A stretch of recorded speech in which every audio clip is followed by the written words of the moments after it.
Merci, monsieur l'éditeur. Je salue tous ceux qui sont venus aujourd'hui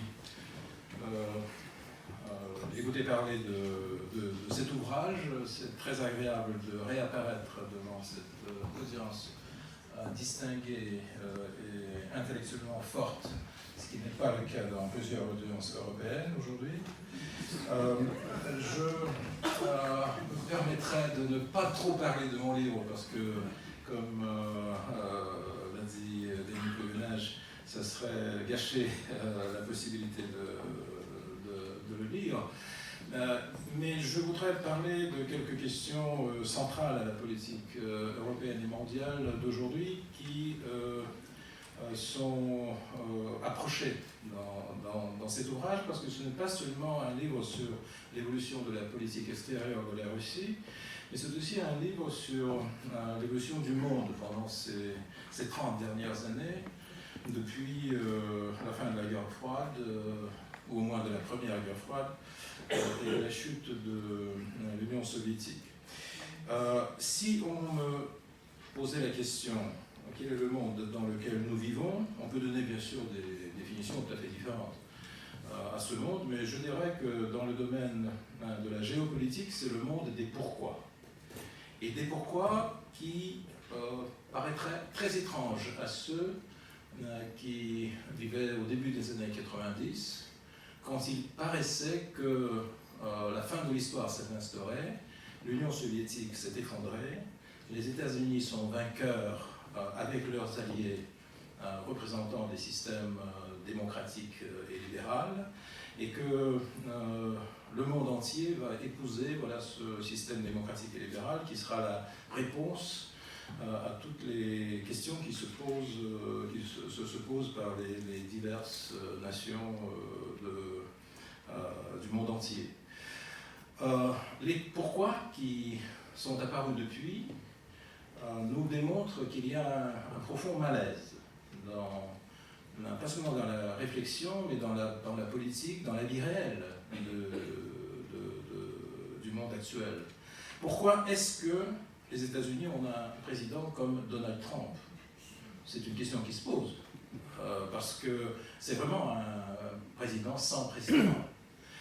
Pourquoi est-ce que, au temps où l'Europe devrait se réjouir du succès de l'expérience de l'Union européenne, quand elle s'est élargie jusqu'à 28 ou 29 participants,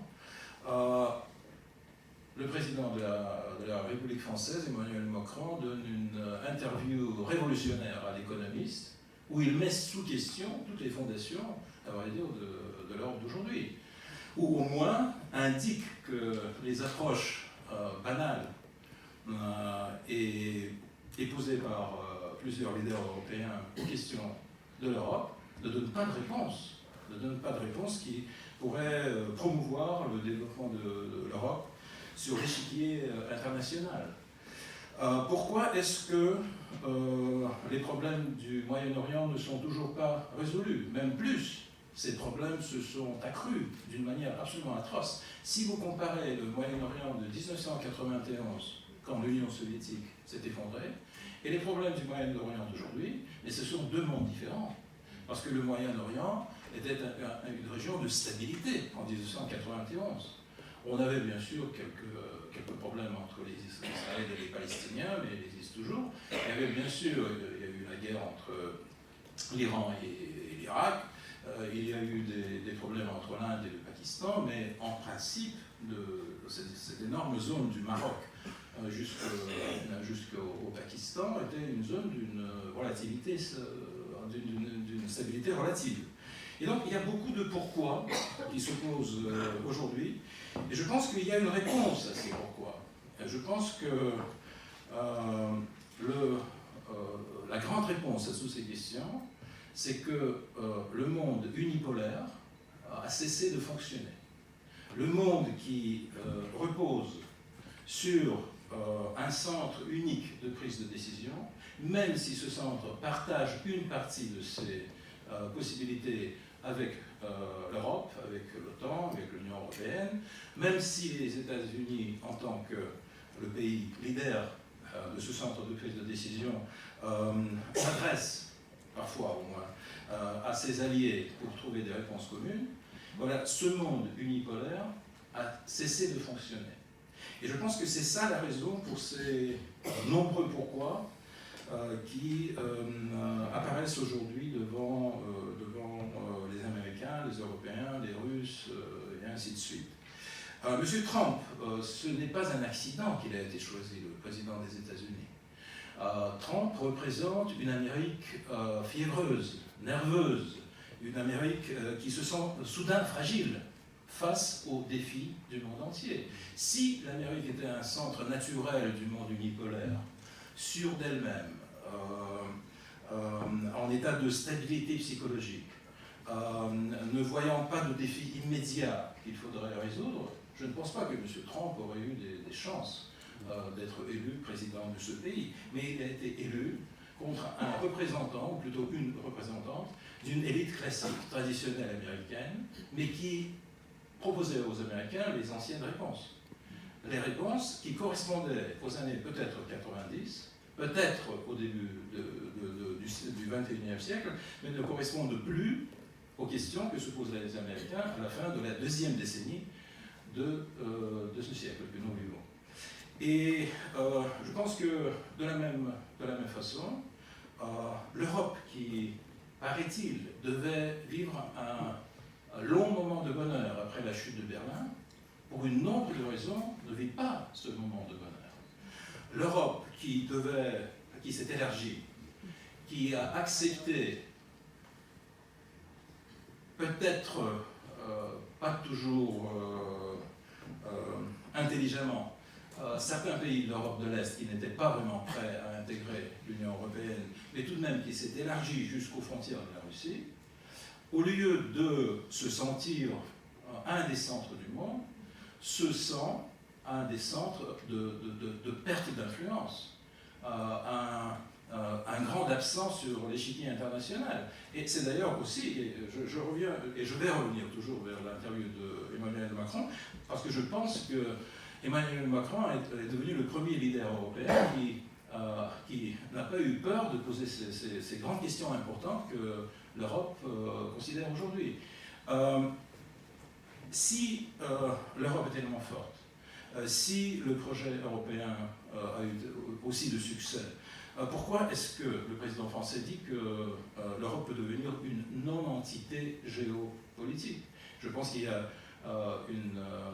beaucoup de raisons de penser qu'il a une approche correcte de cette question. Est-ce qu'on voit beaucoup d'Europe aujourd'hui dans le monde? Une question très intéressante. Bien sûr, il y a les éléments culturels, il y a ce qu'on appelle la soft power. Bien sûr, la culture française va promouvoir la France dans le monde, mais la France perd la langue anglaise, le français perd la langue anglaise, vous le connaissez très bien, et va probablement continuer de le perdre. Est-ce que l'Europe est présente dans les grandes crises internationales d'aujourd'hui? Où est-ce qu'on voit l'Europe jouer un rôle primordial? Le seul endroit où je vois ce rôle de l'Europe, c'était ce fameux contrat sur le programme nucléaire de l'Iran, qui a été signé en 2015, mais depuis a été réconsidéré par les États-Unis, et les Européens ont dit « nous ne sommes pas d'accord », mais ils n'ont pu rien faire. Parce qu'aujourd'hui, les sanctions qui sont utilisées par les États-Unis contre l'Iran sont élargies par les Américains par des sanctions secondaires contre les compagnies européennes qui vont avoir affaire à l'Iran, et donc elles seront punies par les États-Unis pour violer les sanctions primordiales de l'Amérique contre Téhéran. Et donc c'est le seul endroit, parce qu'en Syrie, est-ce que l'Europe existe en Syrie? Je sais que la France a dépensé beaucoup d'argent pour soutenir les forces démocratiques de la Syrie, comme on les appelle ici, pour soutenir les États-Unis, pour jouer un certain rôle, mais à vrai dire, c'est comme la Grande-Bretagne, c'est une présence secondaire. Il n'y a pas de rôle européen en Syrie. Il y a les États-Unis toujours, oui, ils partent, ils reviennent, ils viennent pour le pétrole, bon ça va continuer. Il faut suivre le Twitter de M. Trump, parce que ça va changer. Mais les Américains, au moins, sont plus ou moins présents. Il y a la Turquie, il y a l'Iran, il y a bien sûr la Russie, il y a l'Arabie Saoudite, il y a le Qatar. Bon, il y a presque tout le monde, mais je ne vois pas d'Union européenne en Syrie. Je ne vois pas de rôle autonome ou au moins réfléchi de l'Union européenne en Syrie. Est-ce que l'Union européenne est présente dans la solution du problème de la Corée du Nord? Non. C'est la Chine, c'est les États-Unis, c'est la Russie. Nous ne jouons pas un rôle primordial dans cette affaire, mais nous sommes présents. Nous avons des pourparlers avec les dirigeants coréens sur ces questions, avec les Américains sur ces questions, avec les Chinois sur ces questions, mais l'Europe n'est pas présente. Est-ce que l'Europe est présente dans la situation autour du Golfe Persique? Non plus.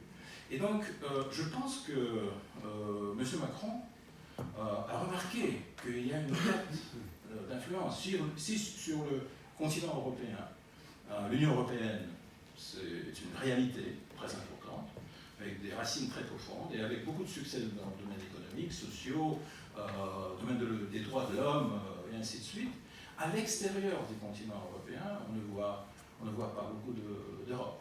Et si on me demande pourquoi ça se passe, je pense qu'une des réponses, c'est que l'Europe s'est fiée à la politique étrangère des États-Unis. L'Europe a décidé qu'elle va être représentée dans les autres régions. Ici, je me fais une petite remarque, une note, je ne parle pas de la zone du Sahel, de Mali, voilà, c'est une chose assez spéciale pour la France, mais je parle de la grande politique internationale. Donc l'Europe a décidé que c'est les États-Unis qui vont représenter ses intérêts dans le grand monde. Et l'Europe, en tant que pays européen, en tant qu'allié des États-Unis, elle va essayer d'influencer l'Amérique sur ces questions. Je pense que cette formule n'a vraiment pas bien joué, parce que l'Amérique, c'est une superpuissance. C'est un hégémone raté, à mon avis, mais il se considère un hégémone. Les superpuissances, les hégémones sont toujours très égoïstes. Et c'est démontré par la politique de M. Trump. Ils n'ont pas écouté quelques conseils européens, sauf si ces conseils correspondent complètement à la vision américaine. Et donc, et le problème avec la vision américaine, c'est que, comme tout hégémone, il essaye d'avoir de plus en plus de présence, d'influence, de contrôle, et ainsi de suite. Et ça a mené pendant les 20 dernières années à des conséquences extrêmement néfastes.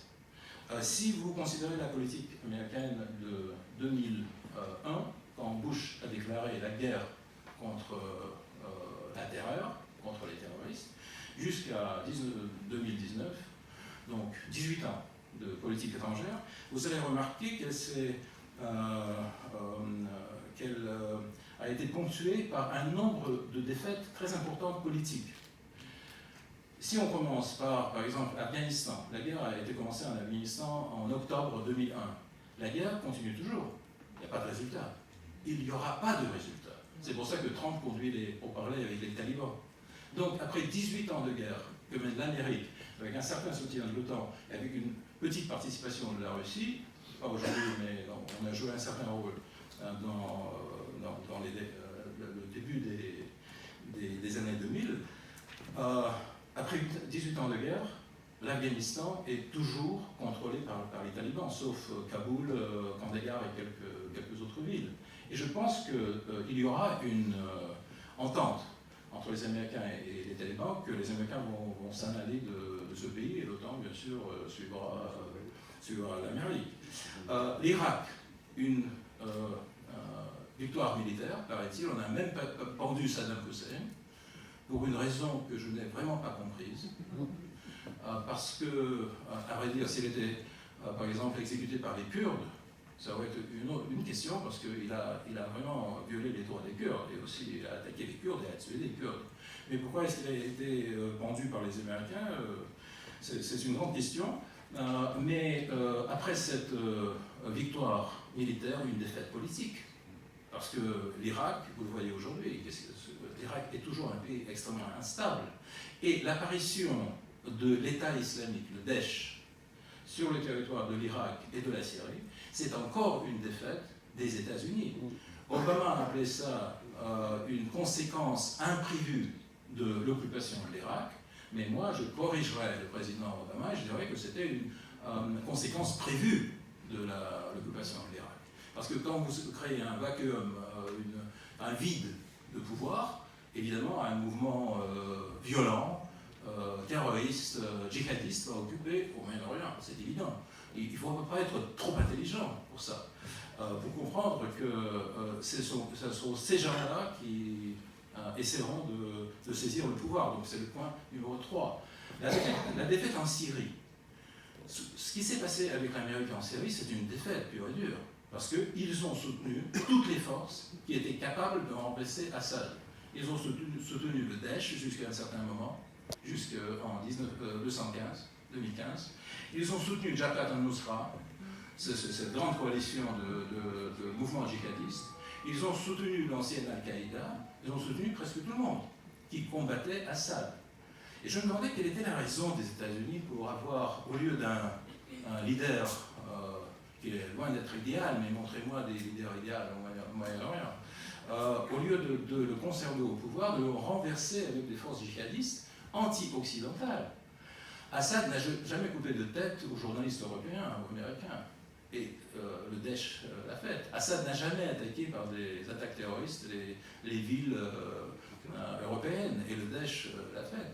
Donc je pense que les Américains sont un peu pris dans ce jeu de changement de régime. Mais en Syrie, on ne leur a pas permis de faire ce qu'ils ont fait en Libye. Et ils ont perdu. En Syrie, c'est évident, conserver 500 marins, comment ils s'appellent déjà, ces forces américaines qui contrôlent les puits de pétrole à l'est de Syrie, c'est tout de même une bataille d'arrière-garde. Ils s'appellent les Blue Seal.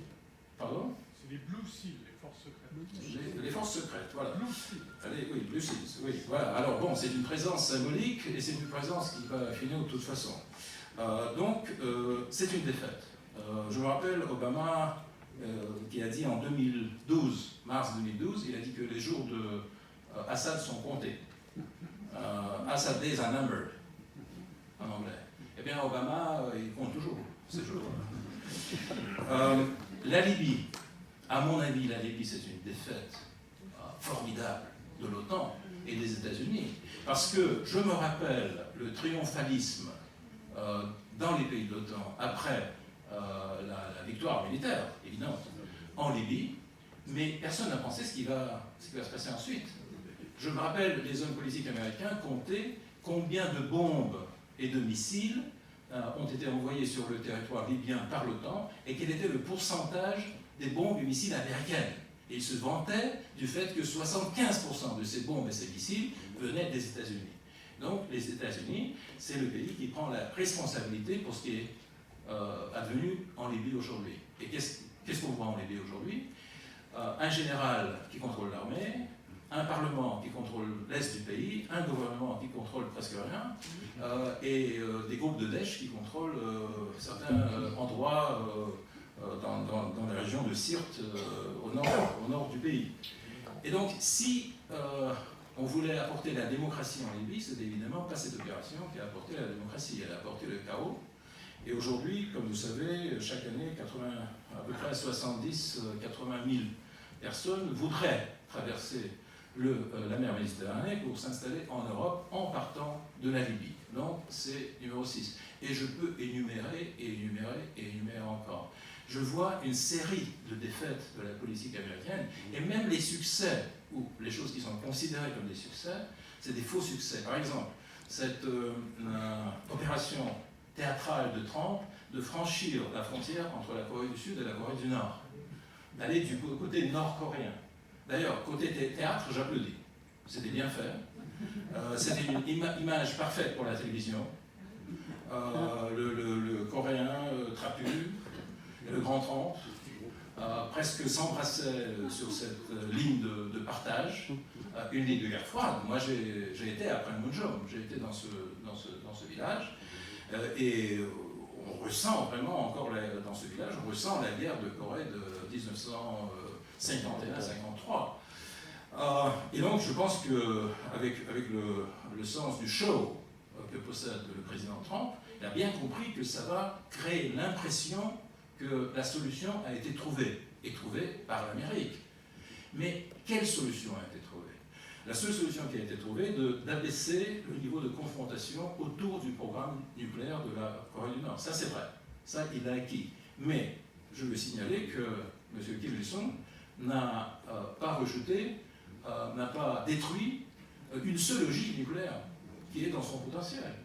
Il y avait 60, il y a toujours 60. Peut-être qu'il y en a même plus aujourd'hui, on ne sait pas. Et donc, ce que je veux dire par là, c'est que je pense que M. Trump voudrait bien résoudre cette question, qu'il est sincère quand il dit que qu'il n'y a plus d'armement nucléaire sur la péninsule coréenne, mais il ne peut pas le faire. Et comme il ne peut pas le faire, il fait du théâtre. Et donc, voilà, c'est pour ça que je pense beaucoup de pourquoi qui se pose s'explique par le fait que le monde unipolaire ne fonctionne plus. Et même en Europe, j'entends de plus en plus les hommes politiques me dire que l'Amérique s'en va. Et c'est pas seulement à cause de Trump. Elle va s'en aller. Peut-être, oui, avec les démocrates, il y aura un remariage partiel, mais tout de même, l'Amérique devient de plus en plus égoïste, elle est de plus en plus concentrée par ses problèmes intérieurs, que l'Europe est de moins en moins considérée par les États-Unis comme un continent important, qu'il y a une dérivation vers le Pacifique, ça a commencé déjà du temps de Barack Obama, que c'est la Chine qui devient beaucoup plus importante en tant que partenaire et adversaire des États-Unis, et donc que l'Europe ne va plus occuper ce rôle primordial dans la stratégie mondiale des États-Unis. Donc même ici, on peut débattre sur cette question, si les États-Unis vont quitter l'Europe. Je ne pense pas que ça va se passer d'une manière décisive. Je ne pense pas même que les États-Unis vont vraiment quitter l'Europe. Mais que le fait que le poids de l'Europe dans la stratégie globale des États-Unis est en train de tomber, je pense que oui, ça, avec ce fait, je suis d'accord. Et donc, en Russie, au début des années 90, on avait aussi une notion naïve, un peu romantique, du rôle futur de notre pays, de la place future de notre pays dans le système international. On a pensé que nous serons partie de cette communauté occidentale, n'étant pas nécessairement membres de l'OTAN, ne pouvant pas être admis dans l'Union européenne, le comprenons très bien. Nous serons un partenaire à partie égale des États-Unis, et avec les Européens, on définirait un peu les destins du monde. Je pense que cette idée qui a été épousée par Boris Yeltsin était absolument irréaliste, parce que la Russie des années 90 était trop faible pour jouer un rôle de partenaire égal aux États-Unis, ce qui a été démontré par le président Clinton au président Yeltsin beaucoup de fois. Mais le dramatisme de cette relation entre la Russie d'un côté et les États-Unis de l'autre, ce n'était pas que nous n'avons pas été admis dans l'Alliance occidentale, mais c'est que l'Alliance occidentale a commencé sa marche vers les frontières russes sur les anciennes bases de la guerre froide. Parce que quoi qu'on dise de l'OTAN, et j'ai connu 3 ou 4 secrétaires généraux de cette organisation, et ils m'ont tous expliqué que l'OTAN, c'est une organisation de promotion de la démocratie, et que l'OTAN devient de moins en moins militaire. J'ai entendu ça en 94, 95, 96, 97, et puis il y a eu la guerre de la Yougoslavie, il y a eu des bombardements de l'OTAN de la capitale de la Serbie, Belgrade, puis il y a eu la guerre de l'OTAN en Libye, et ainsi de suite, et tout le monde s'est rappelé qu'en fin de compte, tout de même, l'OTAN, c'est une organisation militaire. Parce qu'autrement, elle n'aurait pas pu mener ses opérations contre un nombre de pays en Europe et à l'extérieur de l'Europe. Et quand on a vu qu'il y a une marche dans notre direction, c'est pas nous qui avions rapproché les centres de l'OTAN, mais c'est l'OTAN qui a commencé à marcher du côté de la Russie, on a compris le message. On a compris que nous ne serons pas admis. Et si on n'est pas admis, on doit trouver une autre politique. Parce qu'on ne peut pas frapper dans une porte fermée. Et je pense que c'est justement l'expansion de l'OTAN qui a été le premier signal pour l'opinion publique russe, pour la direction russe, qu'il faut changer de politique. C'est à cause de ça que Andrei Kozyrev, le premier ministre des Affaires étrangères de la Russie, placé par Yeltsin, qui était connu pour ses points de vue pro-américains, pro-occidentaux, très libéral, et ainsi de suite, a été remplacé par Yevgeny Primakov, un homme beaucoup plus classique dans l'exercice de la politique étrangère, et avec une notion très forte des intérêts de sécurité de la Russie. Et à ce moment-là, je participais à beaucoup de conférences internationales, à Londres, à Washington, à Paris, à Berlin, un peu partout, où nous débattions l'expansion de l'OTAN et les conséquences de cette expansion pour les relations entre la Russie et l'Occident. Et quand nous manifestions un désaccord avec cette stratégie, la question qu'on nous posait, nous, aux Russes, mais qu'est-ce que vous pouvez faire contre ça? C'était pas une question, vous voyez, assez correcte, je dirais. La logique était que, de toute façon, vous ne pouvez pas vous opposer à l'expansion de l'OTAN.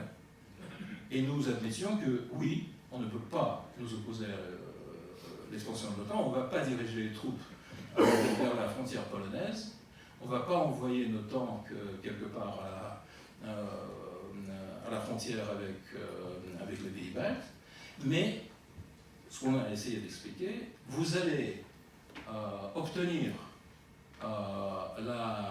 l'aviation polonaise et la flotte tchèque, comme a écrit un journaliste américain, mais vous allez perdre la Russie en tant que partenaire stratégique. Alors c'était ça le choix pour les centres de la prise de décision de l'OTAN. En intégrant l'Europe de l'Est, l'OTAN est devenu plus fort, évidemment, mais elle a perdu la Russie comme partenaire stratégique. Et depuis la fin des années 90, quand c'est devenu clair que ça sera le cas, on a vu un détachement de la Russie progressif de la communauté occidentale. Il y a eu des stages, il y a eu des phases. C'est pas arrivé immédiatement. Et je décris justement ces stages dans le livre.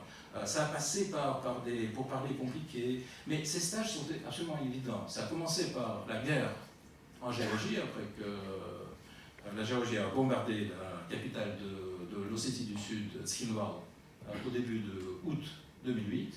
Et un mois après, on a reconnu l'indépendance de l'Ossétie du Sud et de l'Abkhazie. C'était le premier élément.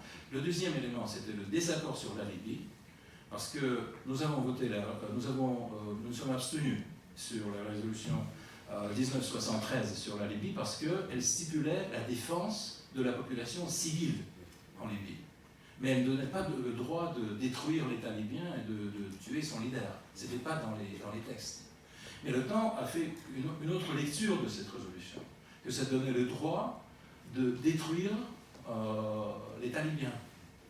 Et après ça, le troisième stage, c'était la Syrie, parce que les désaccords entre nous et par exemple les Américains sur la Syrie ont commencé en 2012, et nous avions déjà à ce moment-là des points de vue absolument différents, qu'on ne peut pas déloger un leader qui préside une Syrie multinationale, multiethnique, multireligieuse, paisible, et d'ailleurs laïque par son type d'existence sociale, par des forces de l'islam radical, de forces djihadistes, qui ramènent avec eux tout ce qu'on connaît.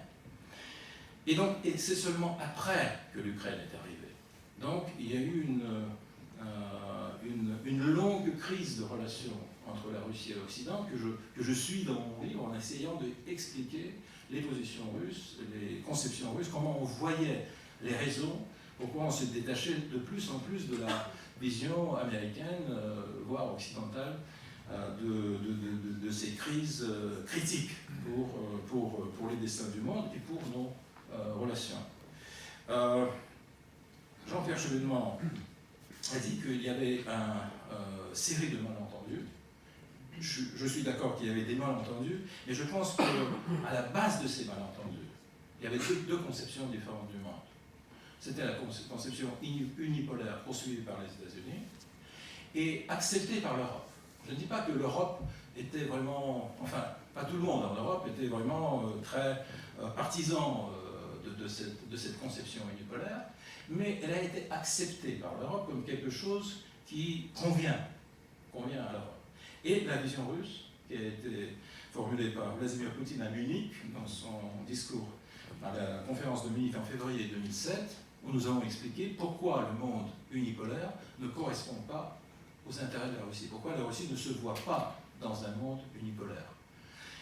Comme nous ne sommes pas les alliés américains, nous ne faisons pas partie de l'Alliance américaine, nous ne sommes pas partie de l'Union européenne, donc on ne se voit pas dans un monde contrôlé par ce système occidental, où nos intérêts nationaux, évidemment, seraient considérés comme secondaires ou même pire. Et c'est ça la raison profonde, à mon avis, de ces malentendus.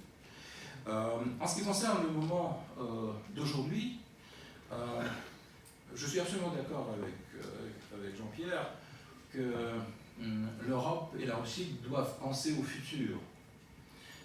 Et quel sera le futur du monde quand les États-Unis vont se heurter à la Chine, si on veut être quelque part à la marge de cette confrontation, ou bien jouer un rôle important. Mais il y a 2 ou 3 commentaires que je veux faire à cette considération. Premièrement, Jean-Pierre a dit qu'il ne pense pas que les Américains considèrent la Russie comme adversaire plus important pour eux que la Chine, si j'ai bien compris, que c'est la Chine tout de même qui est leur mal de tête principal. Je dirais que les Américains considèrent, ils ne comparent pas la Russie à la Chine. Je pense qu'ils considèrent la Russie un adversaire qui doit être vaincu en premier lieu, et puis ça sera le tour de la Chine. Donc c'est une autre logique. Et d'ailleurs, notre relation avec la Chine, aujourd'hui, quand les Chinois soutiennent les positions internationales de la Russie, est due au fait que les Chinois comprennent très bien qu'aujourd'hui, l'adversaire des Américains numéro 1, c'est la Russie. Et s'ils réussissent à courber la Russie, l'adversaire suivant sera la Chine. Donc c'est pour ça qu'il y a cette entente russo-chinoise, et des relations très proches entre Moscou et Pékin, parce que les États-Unis font tout leur possible pour nous faire rapprocher. D'ailleurs, ça va contre la maxime fameuse de Henry Kissinger, qui a toujours dit que l'Amérique peut se permettre d'avoir de mauvaises relations avec Moscou si elle a de bonnes relations avec Pékin. Elle peut se permettre d'avoir de mauvaises relations avec Pékin s'il a de bonnes relations avec Moscou, mais elle ne peut pas se permettre d'avoir de mauvaises relations avec Moscou et Pékin à la fois. C'est justement ce qui est fait depuis une dizaine d'années par l'administration Obama et maintenant par l'administration de M. Trump. Donc, par ça, je veux dire que les Américains ne vont pas cesser leur effort de domination internationale. Et la raison, c'est que les États-Unis ne se voient pas comme une puissance comme les autres. Ils ne se voient même pas comme une grande puissance. Ils se considèrent comme la nouvelle Rome, comme une superpuissance par définition. Comme l'a dit Obama à l'ONU, nation unique, nation exceptionnelle. Vous imaginez qu'un président de quelconque pays vient à la tribune de l'ONU pour dire aux gens qui sont là, représentants de 200 nations, dire, écoutez, là, vous êtes là, oui, bon. Mais la nation exceptionnelle, c'est nous. Et je vois ici, c'est presque une remarque freudienne, vous voyez, il ne comprend même pas le niveau d'insulte qu'il porte aux gens qui l'écoutent dans la salle des Nations Unies. Parce que qui a conféré cette position d'exception à l'Amérique. C'est qui? C'est Dieu ou c'est Satan? Je me perds en quête de la réponse à cette question, mais c'est une chose extrêmement profonde pour la mentalité américaine. Le dernier héros américain qui vient d'être... la mort duquel a été considérée comme une tragédie nationale en Amérique. Et toute l'élite américaine est venue à son enterrement. C'est pas un professeur de Harvard des sciences humanitaires, c'est John McCain. C'est John McCain, c'est ça l'héros de l'Amérique. Et donc, je ne vois pas que l'Amérique change de mode de conduite. Et si, comme elle ne change pas de mode de conduite, ça restera une puissance, même affaiblie, mais qui essaiera de conserver son hégémonie, de conserver son rôle primordial dans les relations internationales par n'importe quel moyen. Aussi, et souvent, militaire. Et là, je suis absolument d'accord que l'Europe a tout intérêt à réfléchir à ça. Est-ce que cette stratégie des États-Unis correspond à l'Europe? Est-ce que vraiment l'Europe se sent défendue par cette Amérique? Est-ce que les conséquences des réponses qui sont offertes par les États-Unis aux multiples crises internationales, ces conséquences ne sont-elles pas trop néfastes pour l'Europe? Par exemple, l'Europe a laissé aux Américains le Moyen-Orient.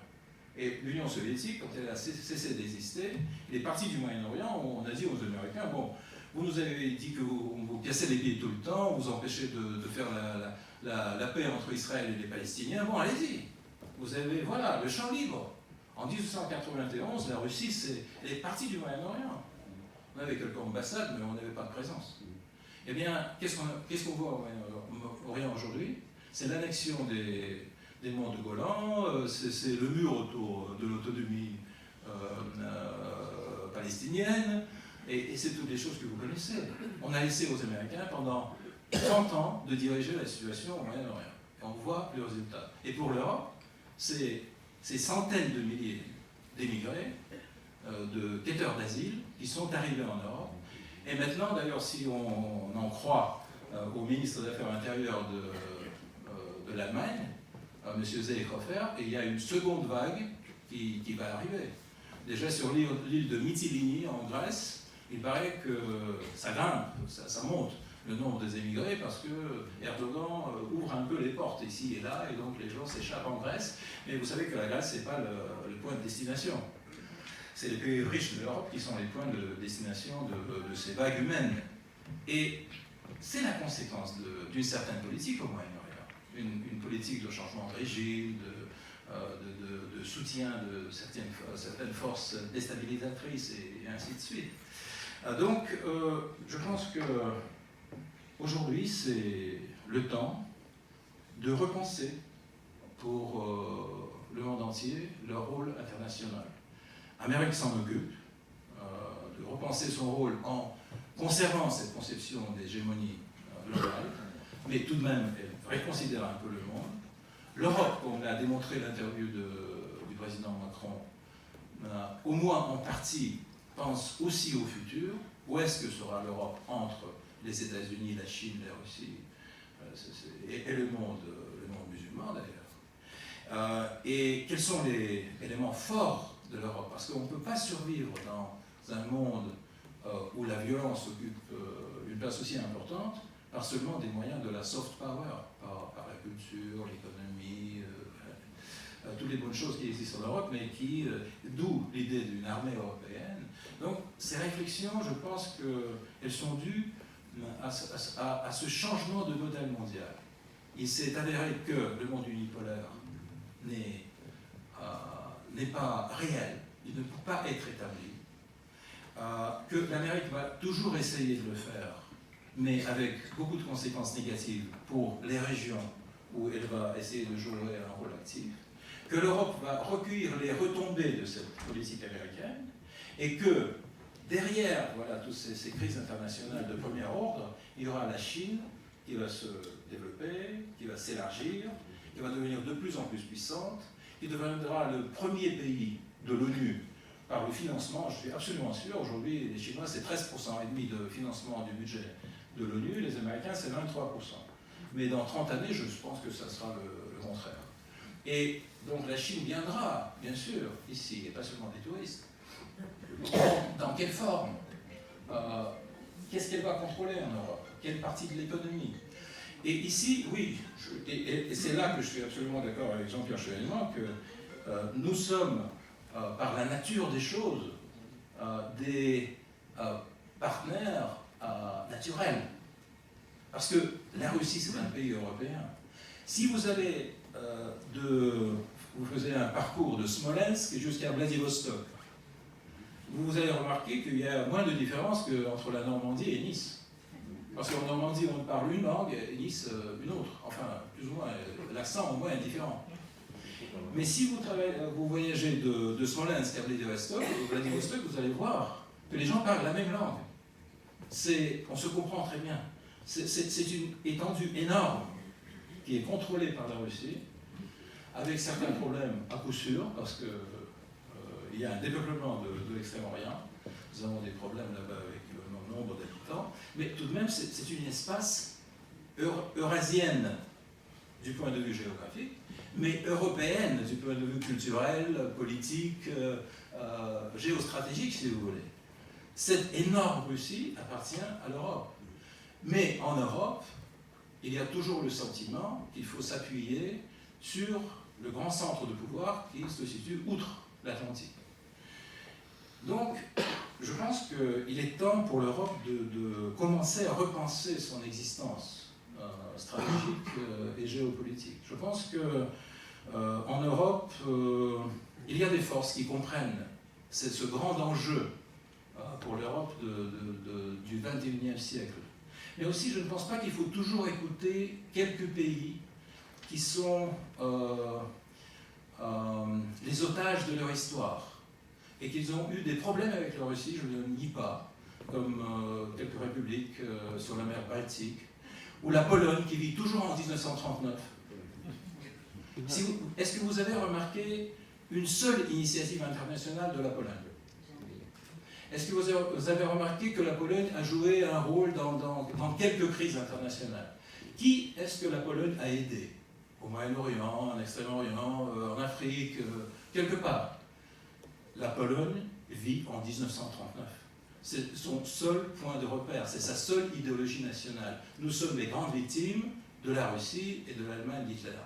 C'est une conception absolument tournée vers le passé. Et je me demande si les pays qui vivent dans le passé doivent définir le futur de l'Europe. Parce qu'il paraît que quand, par exemple, la France commence à poser des questions importantes, il y a les représentants des pays voisins de la Russie qui viennent à Paris et qui disent « Mais écoutez, mais qu'est-ce que vous disiez? On ne peut pas avoir un dialogue avec les Russes. Mais regardez notre histoire. Mais on ne peut pas vivre toujours dans le passé. » Parce que si on vivait dans le passé, on ne pourrait pas avoir des relations avec l'Allemagne. Ils ont tué, l'Allemagne d'Hitler a tué 27 millions de gens sur notre territoire. Mais tout de même, on ne reproche pas aux générations modernes ce qui a été fait en 1941-45. Si la France vivait dans l'histoire et l'Allemagne vivait seulement dans l'histoire, quelle entente franco-allemande aurait été possible après la guerre franco-prussienne, après la Première Guerre mondiale, après la Deuxième Guerre mondiale? On ne peut pas rester dans l'histoire. Mais il y a quelques pays qui restent toujours dans l'histoire, aussi les Suédois par exemple. Ils sont toujours énervés par le fait qu'ils ont perdu la bataille de Poltava à Pierre-le-Grand. En 1709, je viens de lire un article dans un journal suédois qui a dit « Mais pourquoi est-ce qu'on a perdu la bataille de Poltava ?» Ça, c'est important, ça. Donc, on ne peut pas laisser définir le futur de l'Europe à ces pays limitrophes de la Russie, qui, oui, ont une histoire compliquée avec nous, et il faut laisser l'histoire à l'histoire. On peut la débattre, on peut avoir des débats, on peut écrire des livres, on peut être en désaccord sur l'histoire, mais on ne peut pas laisser à l'histoire définir le futur. Et donc je pense que on est venu à un certain moment, et je me réjouis d'ailleurs que voilà, cet impact qui vient de l'interview d'Emmanuel Macron à la discussion du futur de l'Europe et vient de Paris. à mon avis, ça démontre que la France conserve toujours cette capacité de générer de nouvelles idées.